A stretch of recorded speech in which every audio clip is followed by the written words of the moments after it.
como nós sempre sabemos e falamos, né, em relação a tudo isso, a ideia é conseguir obter um plano de tratamento para o nosso paciente no nosso dia a dia. Nesse sentido, nós devemos obter e realizar uma anamnese, um exame físico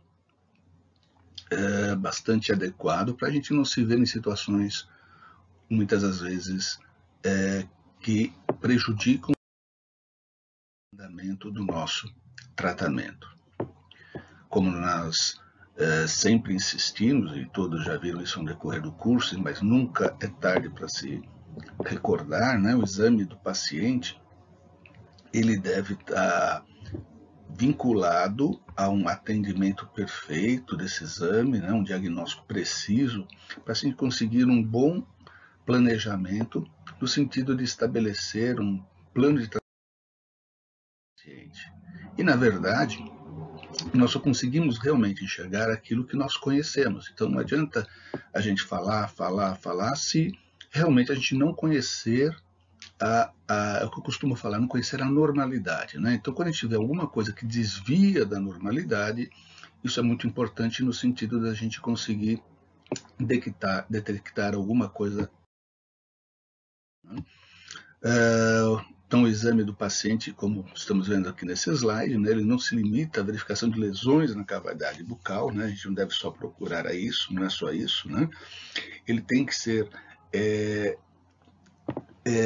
iniciado, como eu costumo falar, desde o início do primeiro contato. O paciente entrou no seu consultório, ou o paciente adentrou na sala, às vezes de espera, quando você já observou aquele paciente, você já começa a examiná-lo de alguma forma, né?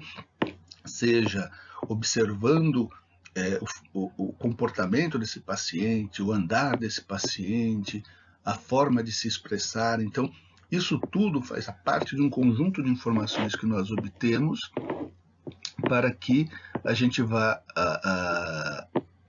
enriquecendo, digamos assim, a nossa anamnese, o conjunto de informações que nós temos desse paciente, né? Então, o fator psicológico do nosso paciente é muito importante. Muitas das vezes isso a gente só consegue observar na conversa, né? Conversando com esse paciente, vendo quais são as necessidades dele, ou a forma dele de se expressar, e ao mesmo tempo observando fatos, né? Olhando como o paciente se comporta, da forma que ele se expressa. Isso são dados muito importantes, né? Então a gente vai ter esse paciente nesse exame, a gente vai fazer uma anamnese com esse paciente, vai realizar uma anamnese desse paciente, um exame clínico, né? Em certos casos, nós podemos até, e é muito comum na nossa área, pedir exames complementares, né? Que seriam muitas vezes radiografias, podemos pedir exames laboratoriais, enfim, todo esse conjunto de anamnese, exame clínico, complementares, vão nos fornecer algum tipo de informação para a gente ter um diagnóstico da doença desse paciente, um diagnóstico do problema desse paciente, né? E só então a gente vai poder, de alguma forma, planejar o caso, o realizar, né? Então, veja, o objetivo do tratamento, né, que esse paciente veio nos procurar, ou veio nos procurar no consultório ou na clínica da faculdade, é estabelecer e manter a saúde oral em função confortável e uma boa estética. Então, veja, hoje em dia se fala muito sobre estética e tudo mais, mas na verdade a coisa mais importante, ou inicial, né, nesse sentido, seria manter uma função e, ao mesmo tempo, manter uma saúde oral, e essa saúde oral ela tem que estar em equilíbrio, de preferência, com todo o todo complementar. Então, veja, o plano de tratamento ele vai ser estabelecido de alguns componentes, algumas partes, né? Tem uma fase preliminar, a gente tem uma fase higiênica, uma fase cirúrgica, restauradora e uma fase de manutenção. Isso aqui é o básico, vocês todos com certeza já viram, isso está só recordando nesse início de aula, que seria o plano de tratamento. Ela é dividida em algumas fases, essa divisão ela é meramente didática, certo? No dia a dia clínico, no nosso dia a dia clínico, muitas das vezes, uma fase ela acaba por alguma intercorrência ou por alguma urgência, às vezes por algum desvio do padrão, a gente tem que modificá-la. Mas, basicamente, se a gente for observar, a gente pode dizer que o plano de tratamento ele é feito dividido em fase preliminar, uma fase 1, que seria a fase higiênica, fase 2, cirúrgica, fase 3, restauradora, e a fase 4, da manutenção. A fase preliminar é aquela fase em que o paciente chega aos nossos consultórios, chega à nossa clínica, onde nós vamos realizar uma anamnese adequada, um exame físico que é composto de um exame extrabucal e intrabucal e até exames complementares que possamos pedir dependendo do caso. E veja, muitas das vezes o que acontece nessa fase preliminar, o paciente chegou no seu consultório com uma infecção, com uma dor de dente no nosso caso, com algum desconforto que ele veio te procurar para realizar. Então, as urgências, né? Então, a urgência, ela também é realizada, ela deve ser realizada nessa fase preliminar. É lógico que, às vezes, não há tempo, não há condições de fazer uma anamnese completa, um exame físico completo, e nem pedir um exame complementar, porque aquele paciente ele requer uma resolução daquele problema que ele veio, ou seja, o dente fraturado, um problema endodôntico, um dente que fraturou, que está infeccionado, a gente tem que tomar essa providência. Então, para fazer essa urgência, para realizar o atendimento dessa urgência, nós vamos obter o mínimo de informações necessárias, mas vamos realizar esse atendimento nessa fase preliminar. Resolvido essa urgência, dentro de uma fase preliminar, não precisa ser no mesmo dia, lógico, muitas vezes a gente complementará todos os exames e anamneses necessários. Então, a urgência é, como vocês veem aí na figura, um atendimento que nós precisamos realizar muitas das vezes,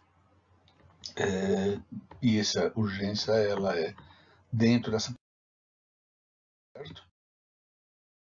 fraturado, enfim, nós temos que o paciente tem que chegar com o dente fraturado ou sem início do consultório, tem que sair de uma forma estética, né? Então nós vamos resolver essa urgência também nessa fase dita preliminar. E dentro da nosso consultório nós temos um prontuário que deve ser preenchido não só na faculdade, como vocês estão vendo aí, né? Um prontuário, cada um tem o seu prontuário no seu consultório, na sua clínica, né? E isso deve ser feito ao longo de toda a vida da gente, nossa vida de atendimento, nossa vida clínica. Esses prontuários são muito importantes no sentido de você comprovar, muitas das vezes, ter um documento para a necessidade de alguma resolução que você tem que passar para um outro colega, ou caso haja algum tipo de processo, algum tipo de intercorrência que tem que ser. Isso são documentos que nós temos que ter guardado do nosso paciente, né, em nosso consultório. Aqui nós temos, na faculdade, nós temos aqui uma pasta, um envelope que vai ter o prontuário, esse prontuário vai ter a anamnese, vai ter o exame clínico que foi realizado, documentação fotográfica, que hoje é muito importante, radiografias, exames complementares em relação a laboratoriais, enfim, avaliação médica, receita, enfim, tudo que foi utilizado, né, para que esse plano de tratamento seja realizado, né? É um documento que ele tem caráter legal, ele é sigiloso e até científico. O paciente ele precisa, inclusive, assinar um termo de consentimento, de uso das imagens, dos modelos, enfim, do que a gente vai realizar, que a gente pode utilizar em aulas, ou às vezes até utilizar para alguma demonstração. Isso do seu atendimento. Deve ser lido para o paciente esses termos, certo? Então, a partir do momento que ele fez fez o preenchimento do seu prontuário, inicial do prontuário, nós vamos para o exame desse paciente, que vai constar da anamnese, né, que é um exame subjetivo, e a partir daí também vamos fazer o exame físico, que é um exame objetivo, que a gente vai ver os sinais e sintomas desse paciente. Num primeiro contato com o paciente, salvo caso haja uma urgência. Esses dados durante a anamnese são dados que são catalogados, um documento próprio. O paciente, no caso do curso da faculdade, a gente geralmente faz essa pergunta, a gente pega item por item, pergunta ao nosso paciente, né? Num consultório, muitas das vezes, a gente dá essa ficha da anamnese, o paciente faz responde muitas das vezes anteriormente até entrar ao consultório, pode ser feito isso, e depois, dentro do consultório, quando você for fazer o atendimento dele, você simplesmente vê cada item e reforça nas perguntas, principalmente quando em caso de positivo, até às vezes em caso negativo, o paciente fala, não estou doente. Na outra, toma algum medicamento? Ele fala, meia dúzia de medicamentos. Então nós temos que estar atentos, mesmo quando o paciente fez esse preenchimento da anamnese anteriormente ao ter contato conosco, né? Mas no caso da faculdade, vocês vão ler as perguntas, vão perguntar item ao nosso paciente, ele vai respondendo, né? E muitas das vezes a gente tem que explicar, né? Porque às vezes a linguagem que nós temos é uma e do paciente é outra, então essa anamnese ela tem que ser feita de uma forma em que haja um contato, que haja uma forma de compreensão desse nosso paciente. Então, nessa anamnese vai ter a identificação desse paciente, a sua queixa principal, por que ele está te procurando? Está com dor de dente? Esse paciente está com um exame clínico de rotina? Está descontente com a estética? Enfim, né? A sua queixa principal. Ver os sintomas, o que ele sente, o que ele deixa de sentir. Ele vai ter também o estado geral desse paciente, a história médica desse paciente. É muito importante você obter também quais são a experiência anterior desse paciente com outros profissionais na história odontológica, e aí é que eu falo, muitas vezes a gente consegue nesse momento obter alguma coisa do perfil desse paciente, perfil até psicológico, ele vem falando mal dos colegas, que aconteceu isso, que deixou aquilo, então muitas das vezes é importante esses dados no sentido de saber como esse paciente pode se comportar no decorrer do nosso atendimento, do nosso plano de atendimento nesse paciente, nesse tratamento que nós vamos realizar. Às vezes um paciente já com alguma dificuldade, a gente tem que levar isso em consideração na hora de apresentar ou de planejar o atendimento dele, né? Hábitos que esse paciente possa ter, é importante obter, tudo isso vai ser catalogado dentro de uma ficha, dentro do prontuário desse paciente que vocês vão encontrar. Isso nós temos no nosso prontuário do paciente na faculdade, vai ter toda uma série de perguntas que os pacientes vão responder e a gente vai esclarecê-los ou tentar acompanhar na resposta de cada. Aí partimos então para o exame físico.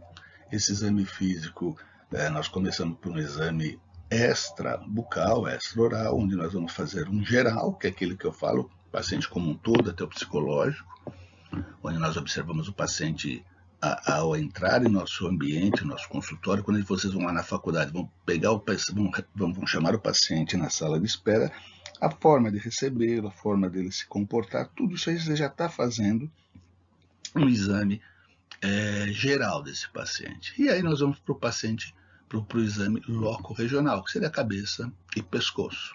E aí então partimos para o exame intrabucal, que é um exame local, que seria, no dia a dia, é muito comum o profissional ir direto à boca e esquecer todo o resto. Isso nós temos que mudar a cada dia. Então nós vamos geral, local e vamos até o intrabucal. Então o exame, como eu já falei, é uma recordação, isso já foi conversado ao decorrer do curso, é só relembrar alguns fatos, alguns itens, né? Então, o geral, é o estado geral do paciente, o caminhar, a postura, a fala e a linguagem, você vai ver o nível cultural do paciente, observar se o paciente, às vezes um paciente grávido, você já consegue observar só na forma geral. O loco regional seria observar simetria da face, formato de rosto, tipo de sorriso, alteração de volume na face, palpação de ATM, gânglios, né? São pontos que nós devemos sempre estar do nosso paciente, né?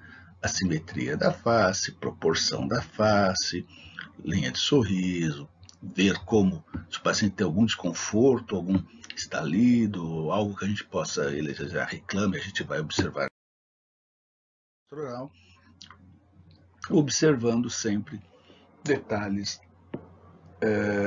de proporção facial e tudo mais, né? Até forma de rosto, tudo isso a gente deve anotar, né? A gente podendo obter essas informações e que de alguma forma venha comprometer ou favorecer o nosso plano de tratamento ou dar informações para o nosso plano de tratamento, nós devemos observar o piso gengival. Opa, pulou aqui um pouquinho.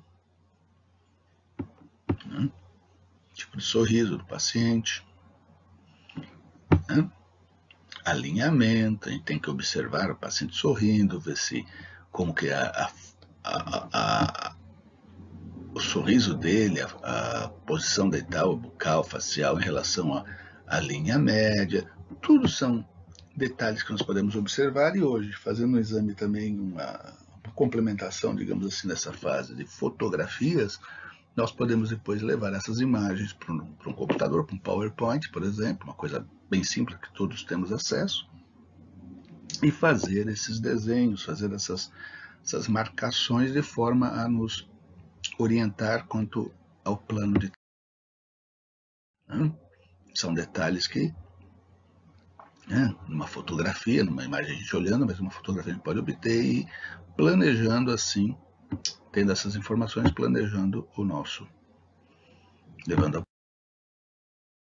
cadeira ganglionar. É muito importante a gente observar se esse paciente tem algum nódulo, né? Às vezes o próprio paciente relata, olha, tem uma bolinha que formou aqui nessa região, ou se o paciente vem com algum dente inflamado ou uma infecção presente, você observar se tem informações de gânglios, isso faz parte desse.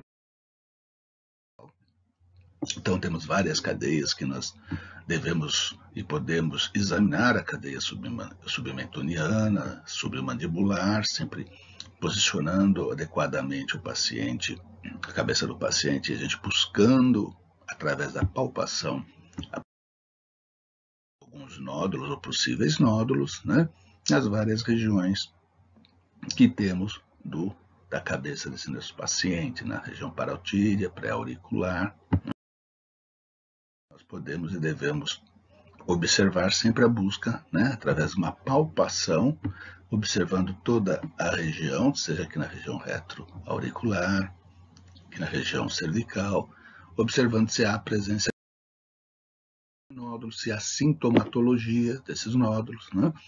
Então, e de acordo com as características, algumas características desses linfonódulos, nós podemos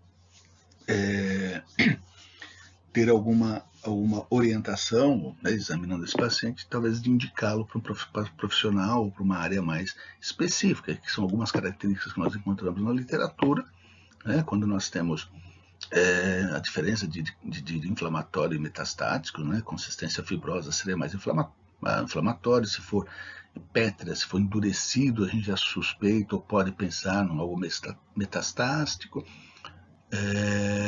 Um limite definido quando é inflamatório, quando é metastático. A gente percebe que muitas vezes o limite é impreciso. Algumas indicações que nós podemos observar e, se nós nos sentirmos capacitados, orientamos esse paciente. Ou, se nós estamos em dúvida, ou até devemos orientá-lo a um profissional mais competente ou da área, caso a gente ache que seja uma coisa realmente que fuja daquele momento, daquele tipo de tratamento que nós vamos dar ao paciente.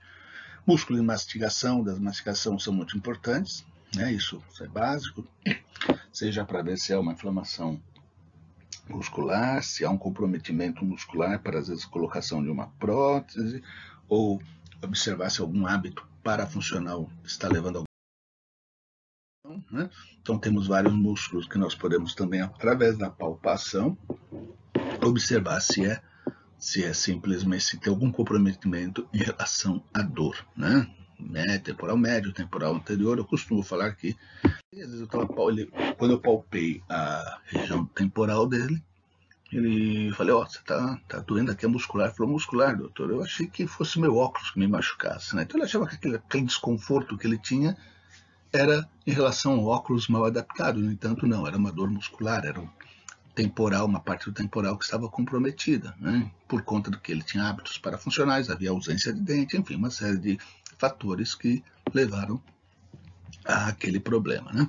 Então, veja, músculo masséter superior, médio, enfim, mas músculos que nós podemos, através da palpação, tentar obter alguma informação em relação ao comprometimento ou não.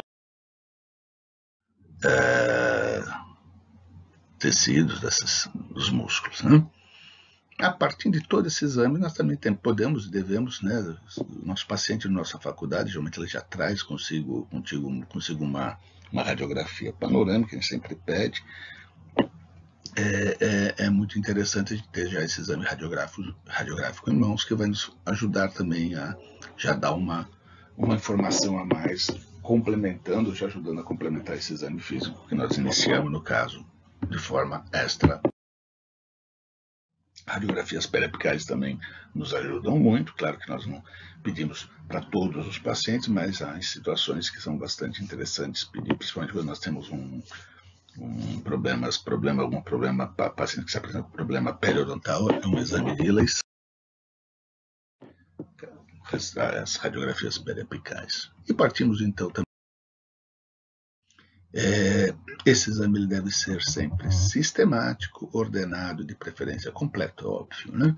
Então a gente costuma falar, você pode fazer da forma que for, não tem forma correta, não tem por onde começar. Mas é interessante a gente ter uma ordem. Então eu vou começar pelo lado superior do lado direito desse meu paciente. Então eu começo por ali, ou por toda dente a dente, indo depois para o lado esquerdo, indo para o inferior, enfim, tendo uma forma ordenada, né, uma forma sistemática e de preferência completa.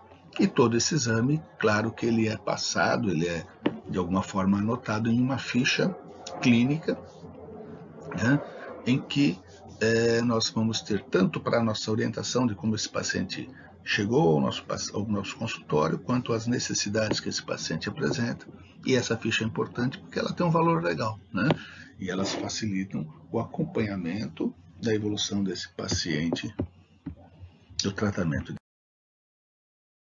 Então a gente deve ter uma boa iluminação, lógico, um afastamento das estruturas, língua, lábio, enfim, para poder facilitar a visualização das regiões que nós estamos examinando.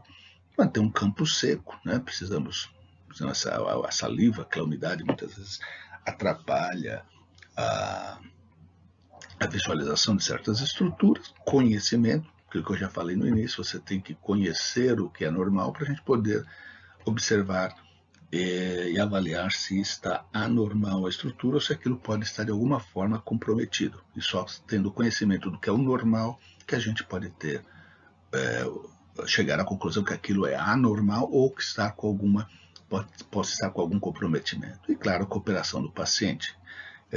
Muitas das vezes nós nos deparamos com pacientes, sejam pacientes com necessidades especiais, seja...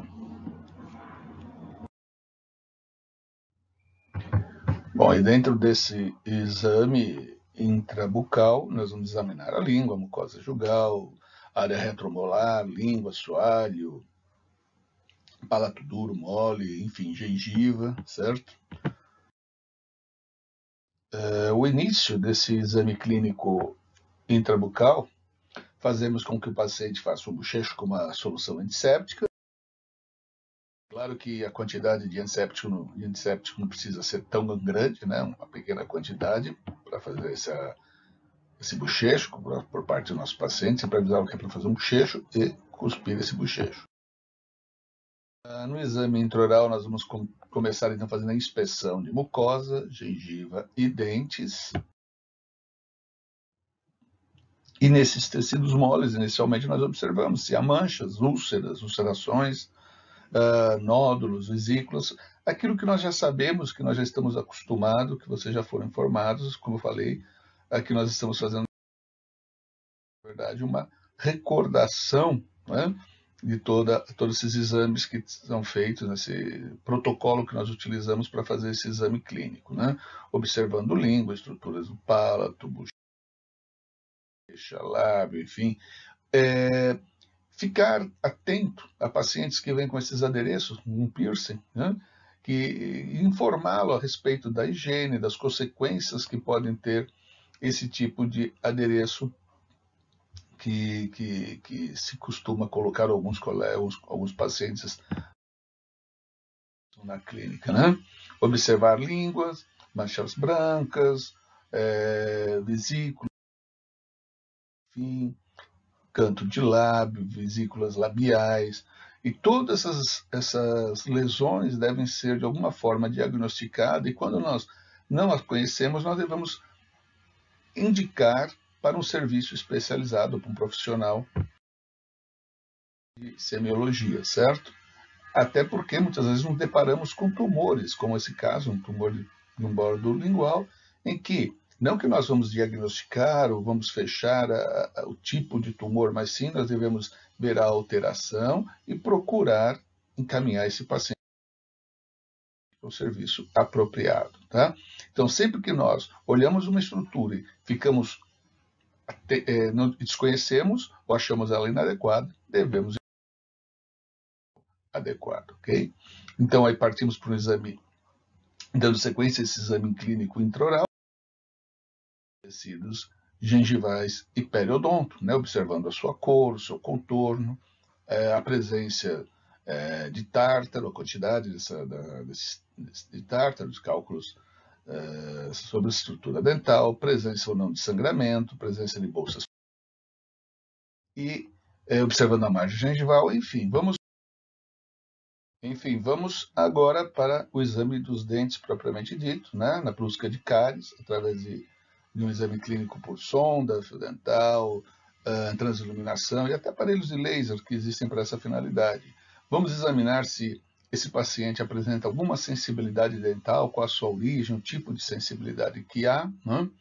Observar também a oclusão, ou seja, como a arcada superior e inferior oclui, né, o tipo de oclusão que esse paciente tem, se tem facetas de desgaste, se apresenta algum hábito parafuncional que pode estar alterando a forma ou o desgaste desses dentes, e a cor, tamanho e forma dos dentes, da estrutura dental. E sempre que se fala em estética dental, aqui no caso da estética dental, é muito importante a gente observar se a cor desse dente está adequada, principalmente quando esse paciente nos procurou para fazer uma reabilitação estética dental, né? Uma reabilitação estética, esse paciente geralmente é mais exigente. Então, é importante nós, no primeiro momento, até observarmos a cor e orientar esse paciente se é possível, se é adequado fazer um tratamento dental clareador. Porque a coisa mais desagradável que tem é você fazer uma restauração ou várias restaurações estéticas diretas ou até indiretas, que envolvem próteses, e no final o paciente fala, pô, doutor, agora poderia fazer um clareamento, deixar os dentes todos claros. Então, isso tem que ser anterior. Então, no primeiro momento, nessa consulta também é importante a gente falar sobre a estética e principalmente sobre a cor com esse paciente para não haver esse tipo de problema. Então, observamos hábitos, examinamos os dentes, as formas, o desgaste, a proporção importante. Vemos restaurações que estejam já infiltradas. O paciente às vezes quer fazer um clareamento, não é o caso, às vezes não é clareamento, mas sim, não é um tratamento clareador, mas sim, na verdade, troca dessas restaurações. Observamos também desgastes, por exemplo, nessa região aqui, não sei se a gente percebe que tem veja, aqui nessa região, certo? Nós vemos entre o canino e o lateral, e mesmo entre os centrais, um pequeno desgaste. Fala, o que há aqui? Será que é briquismo? Será que é um hábito parafuncional? Quando você vai fazer o exame, novamente, essa minha paciente aqui, ela está também usando um adereço, um piercing. Com esse piercing, ela fica brincando entre os dentes, fazendo com que crie essas facetas, essas áreas de desgastes, né? Alterando a forma, alterando o contorno desses dentes. Tipo de oclusão, dentes fora de posição, se a indicação é uma ortodontia, uma ortopedia, ou se conseguimos resolver com algum tipo de reabilitação direta ou indireta, né? Isso tipo de oclusão, bom, né? O contorno, a forma desses dentes, o paciente apresenta. Olha só a cor, se observa com alteração no mesmo elemento de cor, né, da face cervical para a face terço médio e terço. Então, esse exame clínico ele deve ser completo, bem minucioso. O contorno, a forma que esses dentes se apresentam no sorriso, ou quando o paciente fala, ou quando o paciente sorri, e às vezes ele não percebe. Então, olha ali entre os dois incisivos, como há uma discrepância, né, uma alteração no contorno, ali na posição, e às vezes que é discreto, o paciente não percebeu que. E às vezes com pequena restauração, às vezes até uma ameloplastia, um contorno dos esmaltes, a gente consegue resolver. Então a gente deve alertar o paciente para procurando, quando vai fazer o exame, além do que aquilo que ele nos busca, que ele nos procura, a gente também mostrar para ele algumas alterações que às vezes ele não tenha percebido, não tenha reparado, que pode ser melhorado com pequenos procedimentos simples. Observar a cor dos dentes, como eu já falei lá atrás, e dentro da cor de cada elemento dental, também como se apresenta a cor desse elemento, né? Então é muito comum a gente encontrar um elemento dental que apresenta cor diversas dentro da sua face, às vezes na cervical, no terço médio, no sisal. Então isso a gente deve na ficha desse paciente e alertá-lo, mostrar para esse paciente, né? Isso a gente chama de microestética, né? Então a gente percebe, a gente pegar um elemento dental, um conjunto de dentes, a gente consegue observar vários contornos, várias áreas dessa face vestibular do dente com cores diferentes, desenhos diferentes, microestruturas diferentes que muitas das vezes no conjunto pode estar dando um contorno estético que o paciente às vezes não sabe o que é, ou ele fala, pô, tem uma coisa que eu não gosto no meu sorriso, eu não gosto do meu dente. Às vezes é uma pequena restauração que a gente faz, uma pequena meloplastia, a gente consegue. A proporção entre os dentes é muito importante também. Às vezes aqui no caso, nesse caso, a gente vê que os dois dentes têm uma proporção semelhante, mas o paciente às vezes tem dois incisivos, de um é mais longo do que o outro, enfim, isso às vezes a gente vê que pela proporção isso dá uma discrepância no sorriso.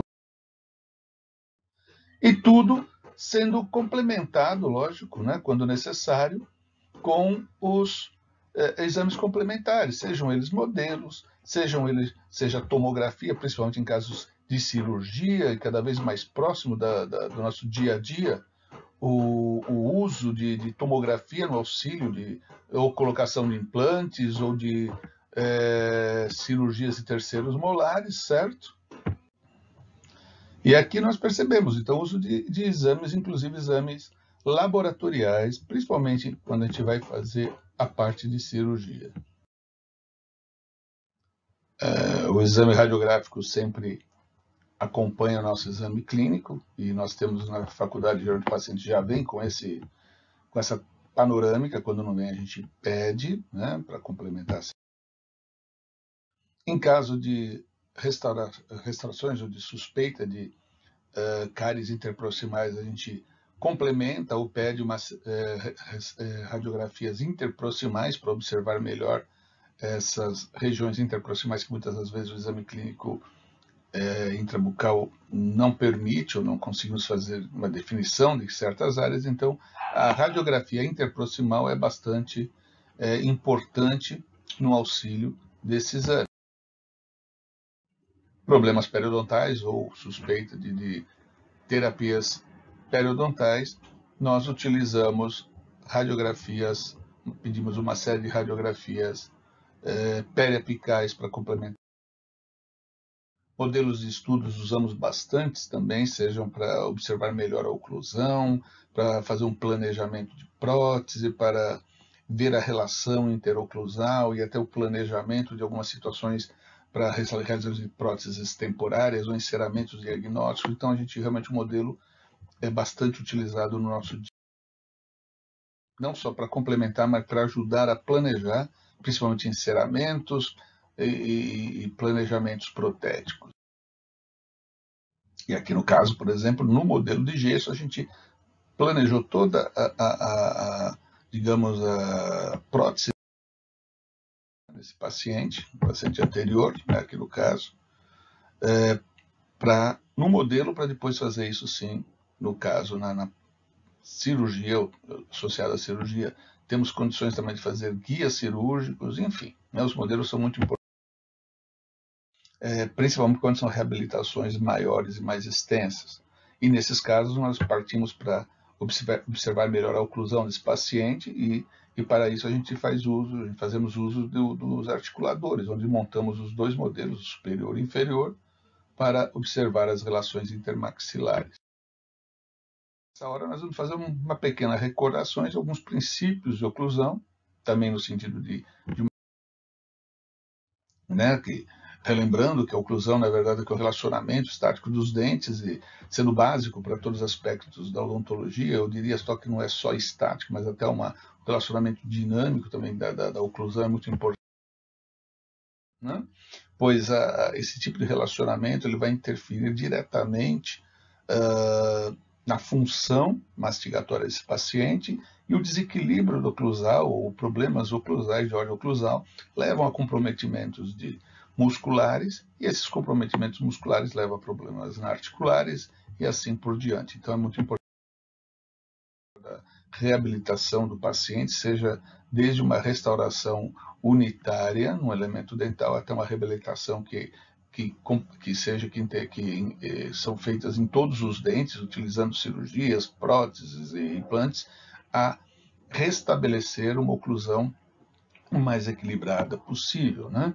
E para isso a gente tem que relembrar algumas relações maxilomandibulares, né? Como relação cêntrica, máxima intercuspidação habitual, a oclusão e relação cêntrica, que são alguns que usamos no dia a dia para poder entender melhor o papel da oclusão. Né? Então, a oclusão ela vai ser importante, como já falei, em reabilitações estênticas, e não só reabilitações estênticas, às vezes reabilitações unitárias que vão acabar interferindo ao longo dos anos. Né? Você faz uma restauração, digamos, alta, ou um contorno não adequado, ela começa a fazer algumas interferências que podem levar a problemas maiores. Né? Essa oclusão também vai servir como guias, o conhecimento para fazer ajustes oclusais, para detectar patologias oclusais e principalmente dores orofaciais. Muitas vezes o paciente se apresenta com dor no seu consultório devido à oclusão desequilibrada desse paciente. Relembrando, relação cêntrica, quando primeiro que é uma relação, não é relação dental, isso é muito importante, mas na verdade é uma relação óssea, né, maxila com mandíbula e musculatura, tudo isso equilibrado, onde os dois côndilos estão alojados na parte mais superior, né, e anterior da cavidade articular com o disco interposto a ele. Então, é uma relação entre maxila e mandíbula, onde os dois côndilos bilateralmente estão posicionados na parte mais superior e anterior da cavidade articular, tendo o disco articular interposto entre ele. Então, é uma relação maxilomandibular e muscular. Né? Ela não depende de contatos dentais. Tanto que, quando nós vamos fazer uma prótese total, vamos realizar 2 próteses totais de um paciente, esse paciente normalmente ele já se apresenta sem prótese, muitas das vezes sem relação nenhuma dental, e nós temos que partir do zero. Qual é a relação que nós partimos do zero? A relação cêntrica, que é uma relação maxilo-mandibular, que não depende de presença de dentes. Tá? Isso é importante reafirmar. Né? Aqui nós vamos ver um desenhozinho esquemático, onde mostra novamente o côndilo, né? E isso é bilateral, onde ele vai estar na posição mais anterior e superior da cavidade articular, com o disco. Máxima intercuspidação habitual é o que? É o maior número de contatos que existem entre a arcada superior, dentais, entre a arcada superior e inferior. E ela normalmente não coincide com a relação cêntrica. Seria o ideal é elas coincidirem, mas na maior parte das pessoas, a máxima intercuspidação, ou seja, o relacionamento dental, né, intermaxilar, maior número de contatos dentais intermaxilar, não coincide com a relação cêntrica em geral. E com isso nós vamos ter 3 tipos de oclusão básicas, né, que seria a oclusão ideal, a oclusão fisiológica e uma oclusão patológica. A oclusão ideal é aquela oclusão em que, primeiro, a relação cêntrica coincidiria com a máxima intercuspidação habitual, né? Então, as forças oclusais estariam direcionadas no longo eixo dos dentes, teriam contatos bilaterais, harmônicos, simultâneos, guias, tanto anteriores quanto de lateralidades, tudo isso equilibrado no conjunto, principalmente sendo que a máxima intercuspidação coincidiria com a relação central, que é o que não ocorre no nós teríamos, é aquela que nós buscamos quando reabilitamos, quando nós procuramos reabilitar. A oclusão fisiológica é uma fisiológica, é o normal, né? O mais comum que nós encontramos. Geralmente há uma pequena diferença entre a relação central e a máxima intercuspidação desse paciente, né? Pode haver alguns contatozinhos prematuros que levariam a essa pequena discrepância, é o que a maior parte da população apresenta. Então, veja, quando você observa um paciente em que ele está equilibrado, ele não tem sintomatologia, mas porventura existe algum dente levemente girovertido, algum contato que não seria o ideal, isso não significa que esse paciente precisa ser reabilitado.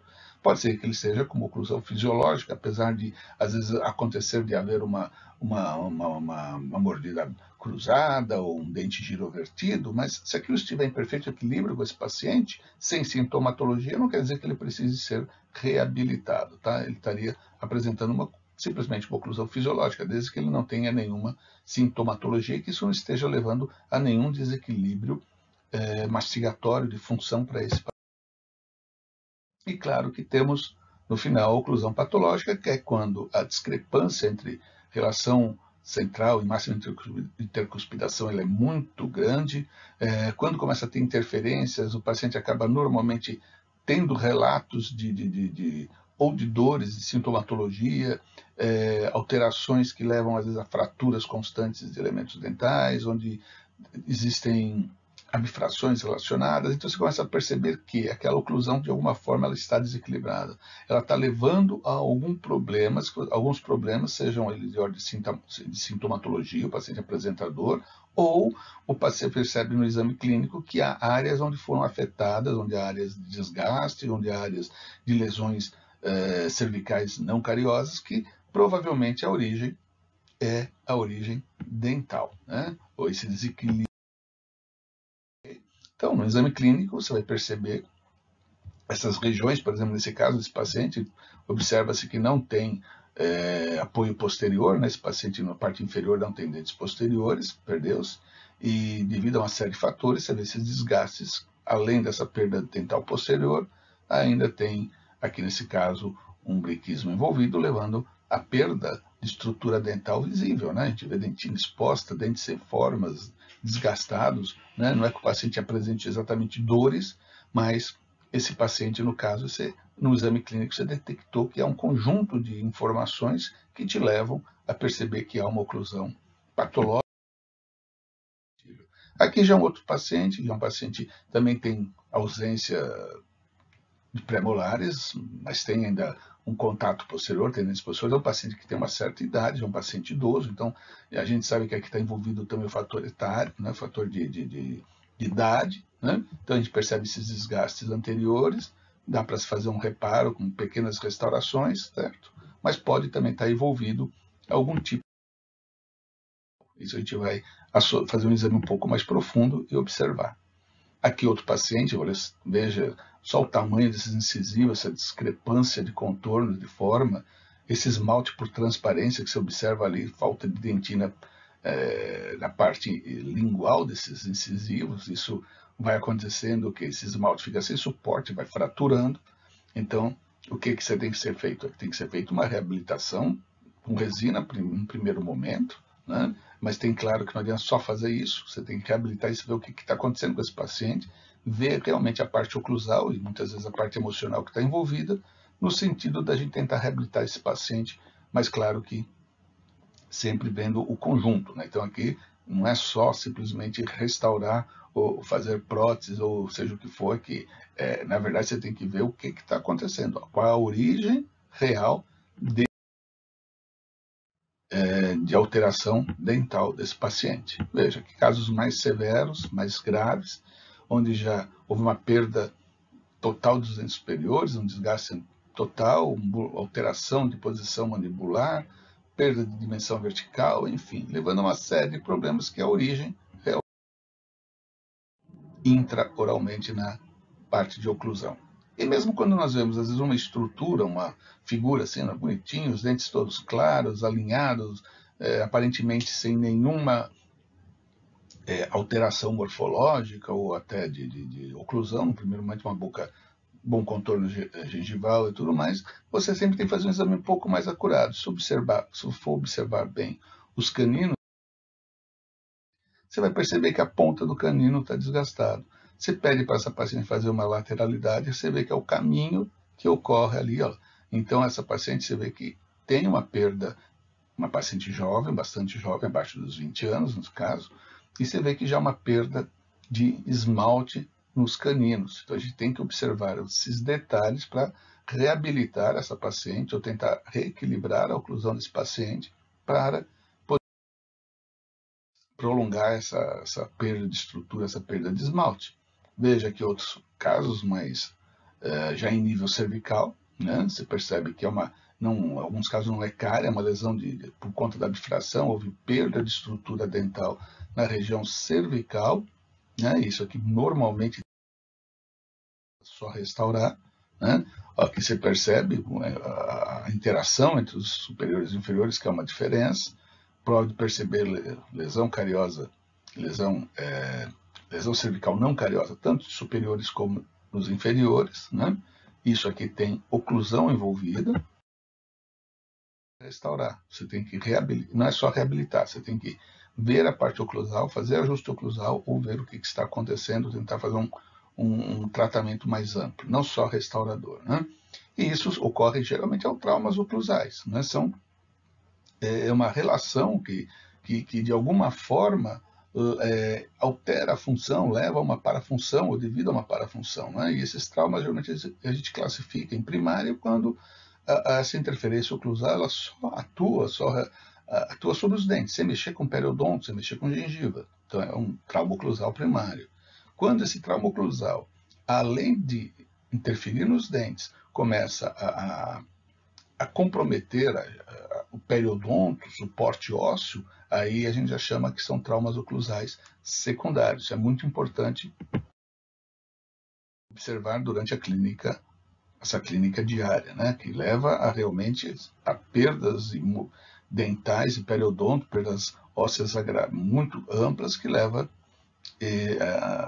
a mudar totalmente a dimensão vertical, posição dental, perda óssea e levando ao final, né? Como eu falei, normalmente esses desequilíbrios oclusais, essa perda de estrutura dental devido ao desequilíbrio oclusal, leva a uma perda da dimensão vertical, né? Essa dimensão vertical, quando a gente fala em dimensão vertical, a gente está falando basicamente do terço inferior da face, que seria a altura desse terço inferior da face, né? Que é a parte da dimensão vertical, e essa dimensão vertical, né, em dois tipos de dimensão vertical, que você vê um compasso de Willis, uma reguinha, né, que chama-se compasso de Willis, onde nós medimos esse terço inferior da face, onde nós vamos observar vertical. Essa dimensão vertical, nós temos dois tipos de dimensão vertical. Uma que seria em repouso, quando nós estamos sentados ou de pé, mas relaxados, sem encostar o dente superior, arcada superior e arcada inferior, que seria uma dimensão vertical de repouso. E quando nós falamos assim para o paciente, a gente fala, vamos fechar os dentes, encosta os dentes, arcada superior e arcada inferior. Aí nós vamos ter a dimensão vertical de oclusão, DVO. Então nós temos a DVR, que seria a dimensão vertical de repouso, e a DVO, a dimensão vertical de oclusão. E essa diferença entre a dimensão vertical de repouso e a dimensão vertical de oclusão gera um espaço chamado espaço funcional livre. Ou seja, quando você vai reabilitar um paciente proteticamente, você não pode fazer coincidir essas duas. Ela tem que ter uma liberdade, tem que ter um espaço funcional livre. Então, a dimensão vertical de repouso é uma e a dimensão vertical de oclusão é outra. muito importante. Então, dimensão vertical de repouso, uma pessoa, né, relaxada, com a mandíbula, né, em descanso, sem tocar os dentes, né, e há um equilíbrio, né, entre musculatura e tudo mais. Aí você tem um número, né, você vai ter uma altura dessa dimensão. Quando você pede para o paciente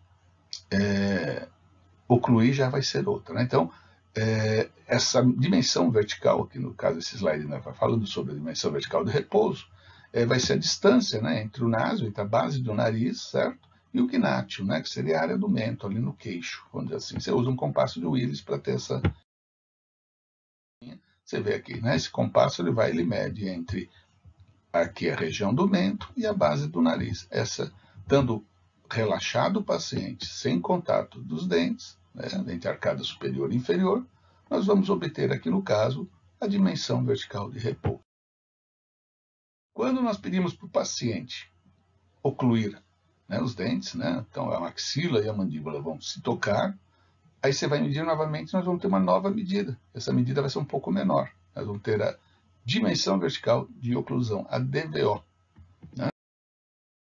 Vocês percebam aqui, né, percebe que quando o paciente oclui, quando chega a ocluir, quando chega a encostar os dentes superiores e inferiores, nós vamos ter um espaço aqui na área do mento, que seria o espaço funcional livre, nessa diferença, né, que nós vamos ter aqui embaixo. Tá, ok? Então, aqui nesse paciente ocluindo os dentes, nós vamos ter uma dimensão vertical de oclusão, que é menor do que a dimensão vertical de oclusão. Então, essa diferença entre a dimensão vertical de oclusão e a dimensão vertical de repouso, nós vamos ter esse espaço funcional livre. Né? Então, aqui, ó, quando nós temos um paciente, né, uma relação central que não depende de dentes, né? Você lembra? A relação central ela não depende da posição de dentes, mas aqui no caso a gente está tendo uma oclusão, né? Vamos dizer assim, relação central. Né? Você vai ver o contato, né, a posição do côndilo na parte mais superior e anterior da cavidade articular. Aqui está uma abertura, o paciente abriu, ou seja, não está tendo contato oclusal, mas ela está em relação central, porque a posição do côndilo continua na parte superior e anterior da cavidade articular, apesar de estar aberto. Quando vai fazer uma abertura maior, uma abertura máxima, aí a gente percebe nitidamente que o côndilo já saiu daquela posição, o côndilo saiu daquela posição de relação cêntrica, tá? E aí ele voltou em relação central. Movimento protrusivo, outro movimento que tem que estar atento, é quando a anteriorização da mandíbula, né? Ela vem para a parte anterior, é um deslocamento, né? Então, saindo dessa posição, aqui no caso, em relação central, vai fazer a protrusão, ele vai ter uma guia anterior, né, entre os centrais anteriores, levando essa protrusão e o paciente volta. Então, esse é um movimento de protrusão. E nós temos também o lado de trabalho, né, que é o lado para o lado que a mandíbula se desloca, e o lado de balanceio, que é o lado oposto. Né? Aqui nesse esquema a gente percebe, tem o lado direito e o lado esquerdo. Quando a mandíbula se desloca para a esquerda, nós vemos que temos ali entre os caninos esquemáticos ali uma guia de lateralidade esquerda. Percebe-se que o côndilo do lado direito sai da posição dele, né? E quando ele volta, aí vai para o lado direito, de novo, temos uma guia do lado direito, a mandíbula deslocou para o lado direito, que é o lado de trabalho, né? Uma lateralidade direita, enquanto que no lado esquerdo, né, que é o lado de balanceio, o côndilo se deslocou da posição dele. Okay? São movimentos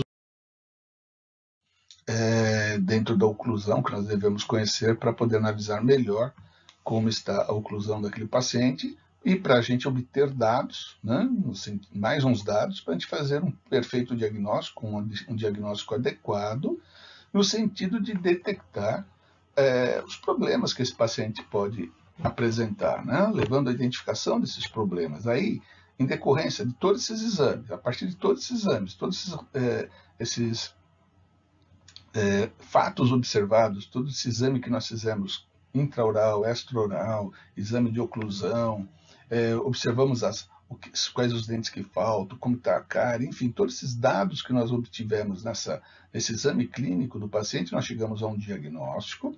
A partir desse diagnóstico, nós vamos ver um prognóstico, ou seja, quanto vai ser difícil ou quanto vai ser fácil reabilitar esse paciente. Nós temos um prognóstico. A partir desse prognóstico e desse diagnóstico, nós chegamos ao planejamento. A gente vai personalizar esse tratamento, a gente vai oferecer a esse paciente, né, um plano de tratamento para esse paciente.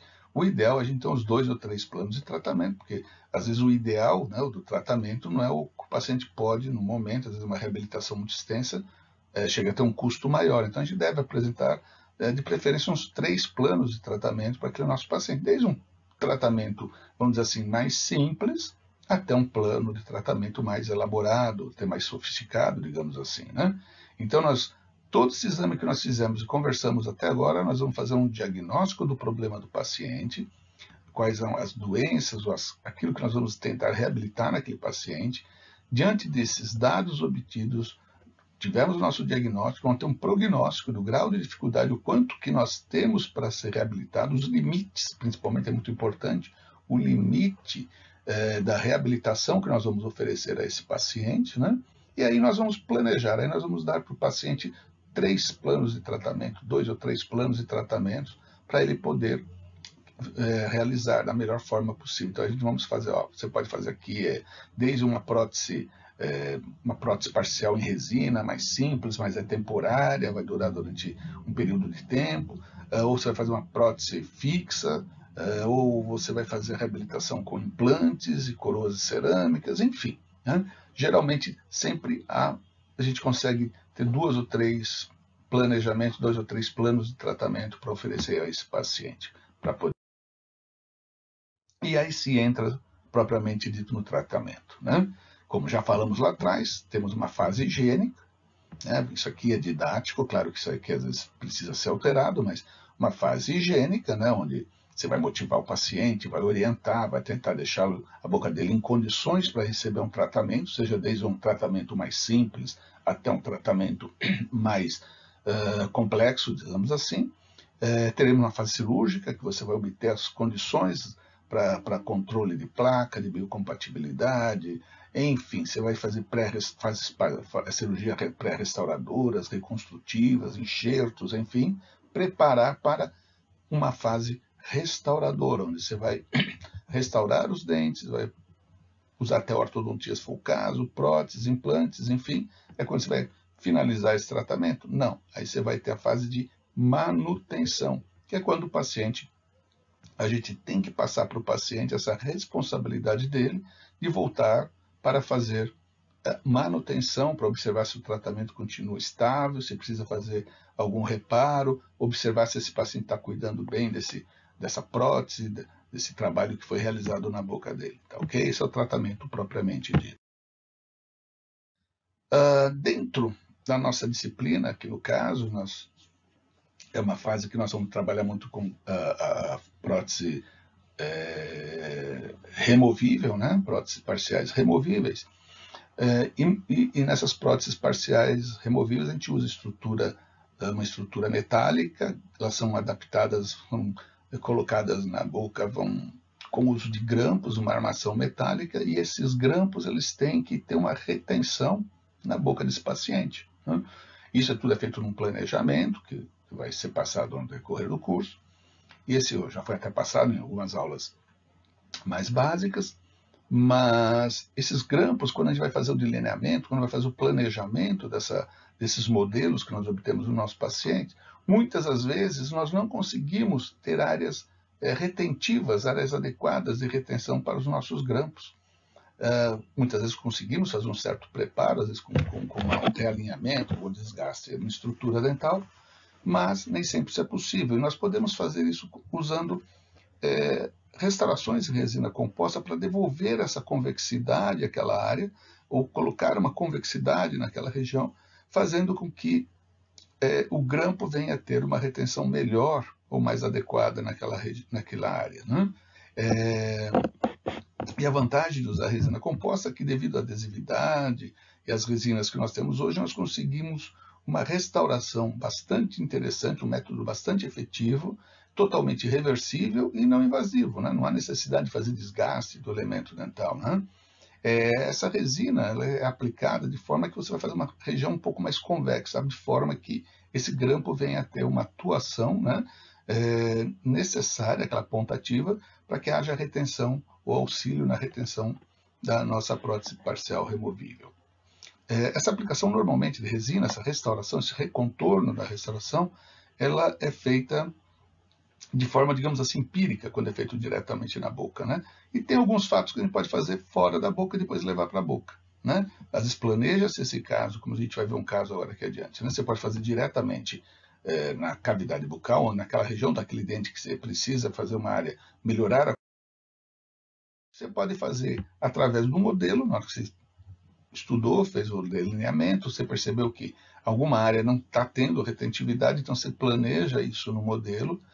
Como aqui você faz um pequeno casquete que você pode, ou seja, em silicona pesada, transparente, ou até numa facetinha de acrílico, e esse contorno você carrega para a boca do paciente e leva a resina composta e restaura, obedecendo aquele recontorno que você fez no modelo. Você transfere exatamente, ou muito próximo daquele ideal, para a boca do paciente, sem fazer de forma empírica. A gente consegue transferir do modelo de gesso para a boca do paciente.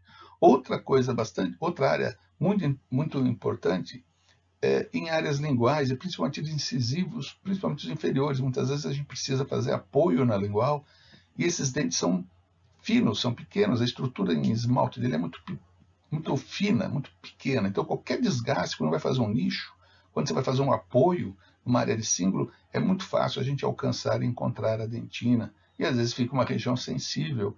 Então é muito comum a gente, na lingual, fazer um recontorno com resina composta, como vocês estão observando nessa imagem. Você faz um recontorno com resina composta, e sobre esse recontorno você vai fazer aí sim o apoio, né, nessas áreas. Então você vai fazer esse apoio, na verdade, sobre uma restauração de resina composta, diminuindo a possibilidade de se invadir a dentina e deixar, né, onde vai apoiar o grampo. Você observa ali é uma região às vezes fina de esmalte. Para você fazer um apoio adequado para estrutura metálica, pode-se chegar em dentina e deixar uma área sensível. Então a gente faz o recontorno da área lingual em resina composta, e depois, sobre essa restauração em resina que nós obtivemos naquela área lingual, vamos fazer aí sim o preparo da boca para a restauração.